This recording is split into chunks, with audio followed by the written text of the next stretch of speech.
Vasilisa the Beautiful, a Russian fairy tale, published by the World Storytelling Institute.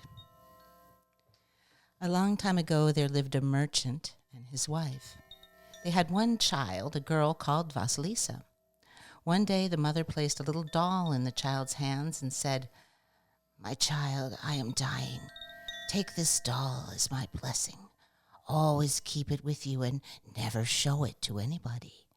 If anything bad happens to you, give the doll food and ask her for guidance." Shortly afterwards, the mother died. The merchant soon became lonely and decided to marry again. He married a widow he thought would be a good mother, but both she and her two daughters were envious of Vasilisa's beauty. They gave her heavy outdoor work to do so she would grow thin and her face would turn ugly in the wind and the sun. Despite this, Vasilisa became more beautiful every day. For each day, she gave her doll food and asked for advice. Having finished eating, the doll would help with the tasks and even bring Vasilisa herbs to prevent sunburn. As the years passed, Vasilisa grew ever more beautiful as her stepmother's hatred of her intensified. Then, whilst Vasilisa's father was away on business, the stepmother moved the family to the edge of a dense birch forest.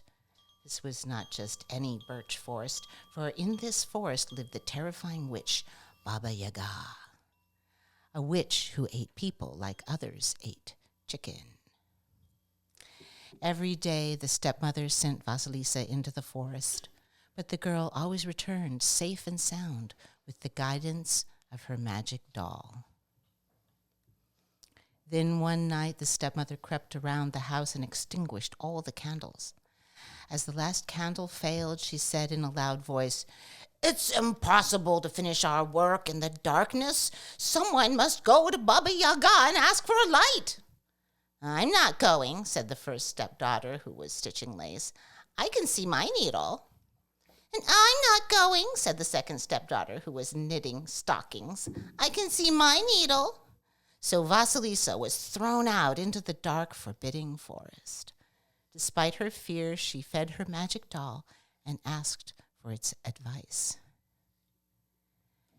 "Don't be afraid, Vasilisa," said the doll. "Go to Baba Yaga and ask her to give you a light." All that night, Vasilisa walked nervously through the forest, holding the doll who guided her path. Then suddenly she saw a horseman rushing by. His face and clothes were white, and he was riding a white horse. As he passed, the first light of dawn appeared across the sky. Then another horseman came by. His face and clothes were red, and he was riding a red horse. As he passed, the sun began to rise. Vasilisa had never seen such strange men, and she was very surprised.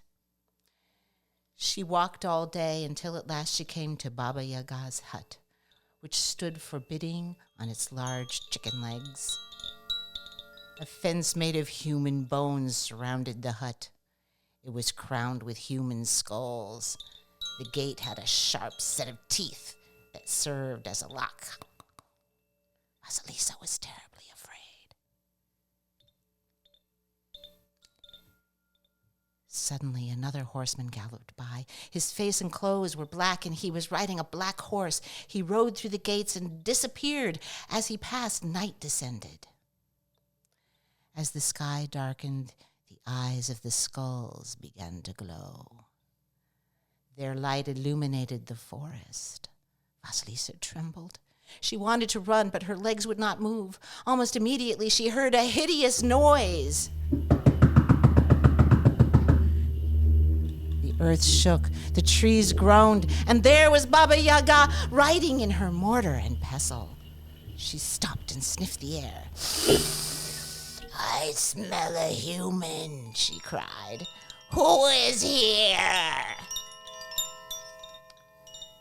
Vasilisa stepped forward, trembling with fear. She said, "I am Vasilisa.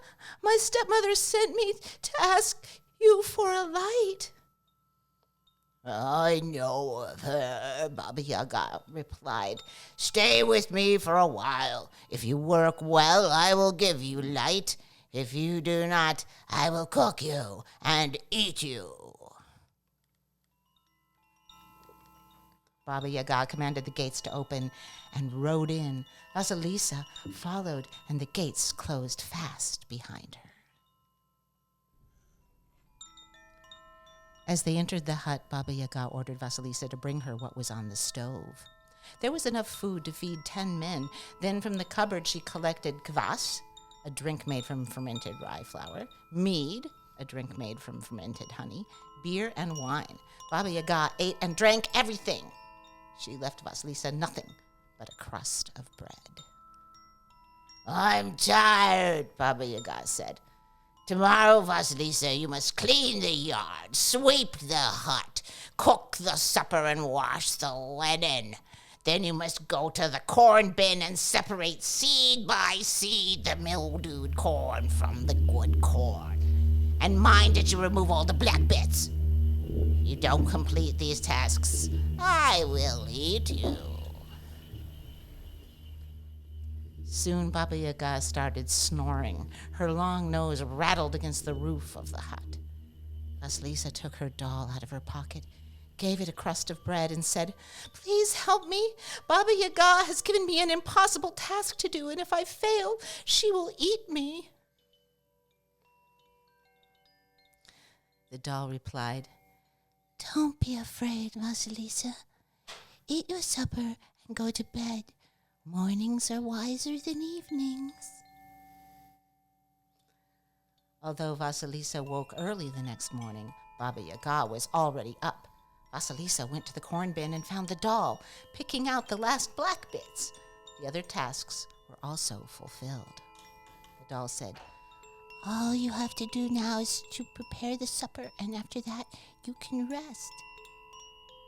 Vasilisa thanked the doll and went to prepare supper. She cooked the food, laid the table, and waited.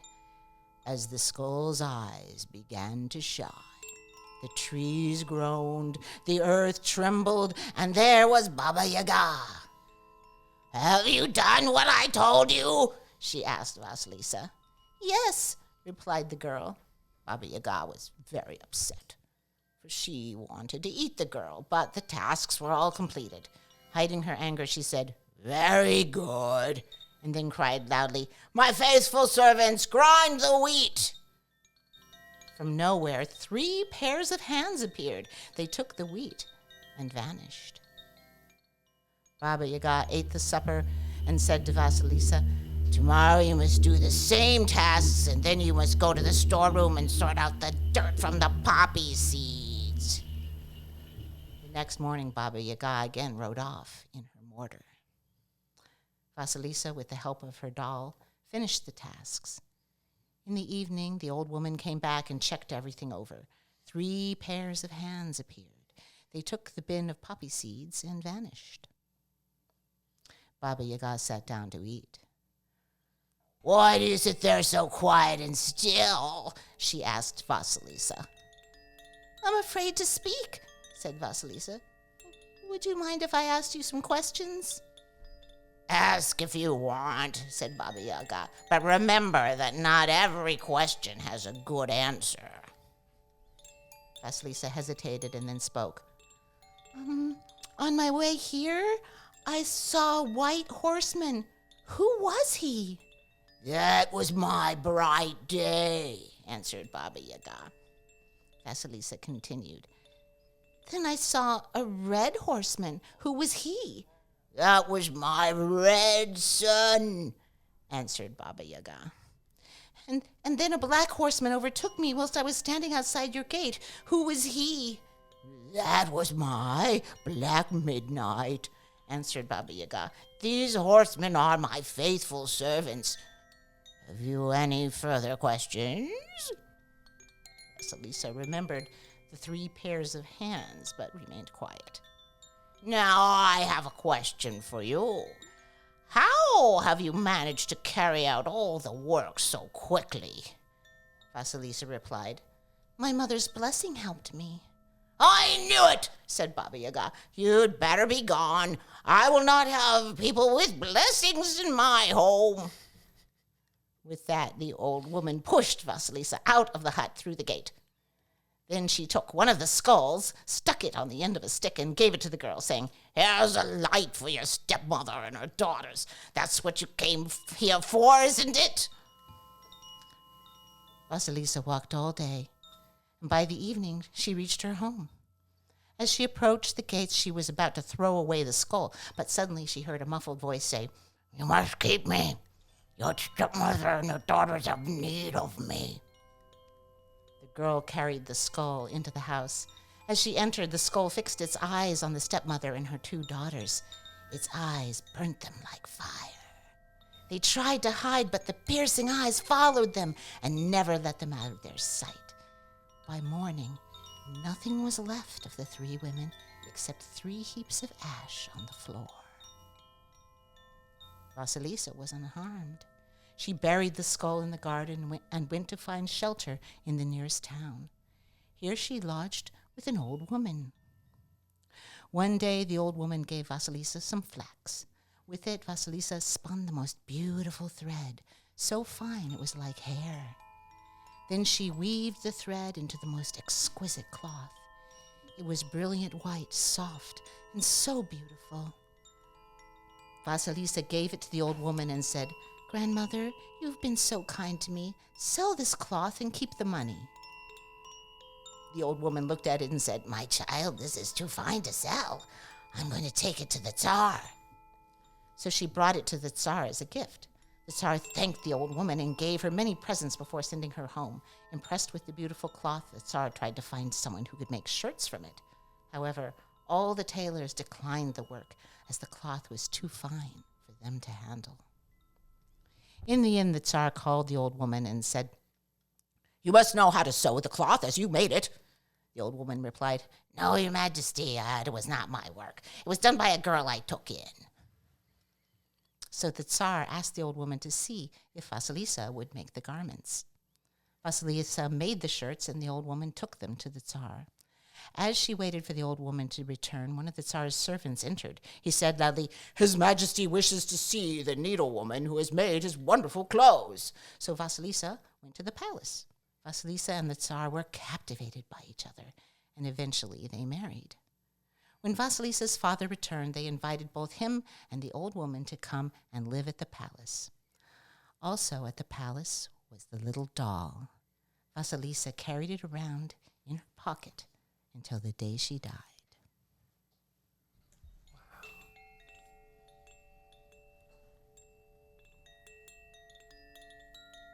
That's quite the story. Mm-hmm.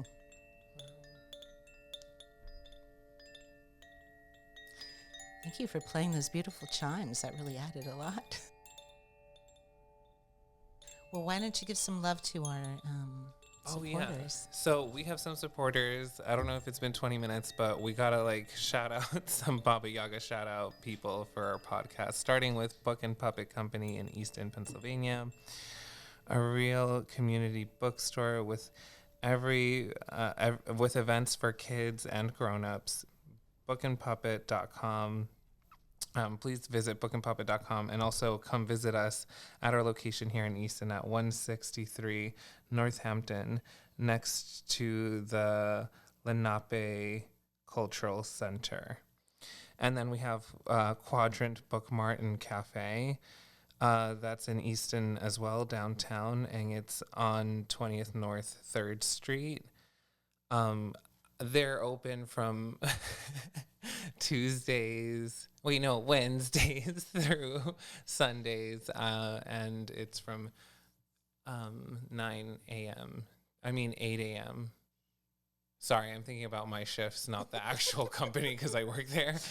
Sorry, I have different shifts from 8 a.m. till 2 p.m. And they serve breakfast and lunch there. It's a great place. I love working there. They're an amazing business and they're so cool and I love them a lot. Old Mecca Cafe, they're having a grand opening on February 13th. Please come for the ribbon cutting, which is going to be from 4 to 5 p.m. And then the grand opening for the art exhibition of all local artists. We're trying to exhibit like some of the most interesting artists that we can find in the Lehigh Valley. So Omnia, the CEO of Old Mecca Cafe, picked and went through a list and curated a group show for the community to join in celebration of this cafe that is also an art gallery. So. And you have work in the show also. Oh, yeah, I do have work in the show as well, but it's a full roster of artists. It's about 12 artists, I think. Sorry, I can't keep count because I worked with Omnia in 2 different shows, and I think there were different artists, and I'm not sure. And she has final say on everything, so I'm just I'm talking too much. But also, there's an art show at Book and Puppet Company that has your work and my work as well as and Jackie Lima's. Yeah, and that's going to be up until mid-March. It's coming down mid-March, the latest, for installation for another exhibit, which is our second quarter, which hopefully, if everything goes through and like things are fine, we're going to have Cindy Voinovich.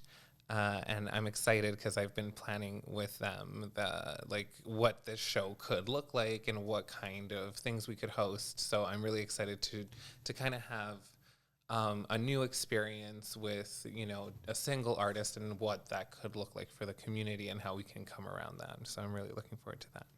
Thank you, Gaia, for putting this in front of me because I'm like, oh yeah, these are all things I really want to talk about. So we should wrap it up, I guess. Yeah. And so hopefully you enjoyed Vasilisa the Beautiful and our new podcast, Baba Yaga, which is a celebration of the crone in everyone. Yes, the crone in everyone. All right, I guess we're done. Bye.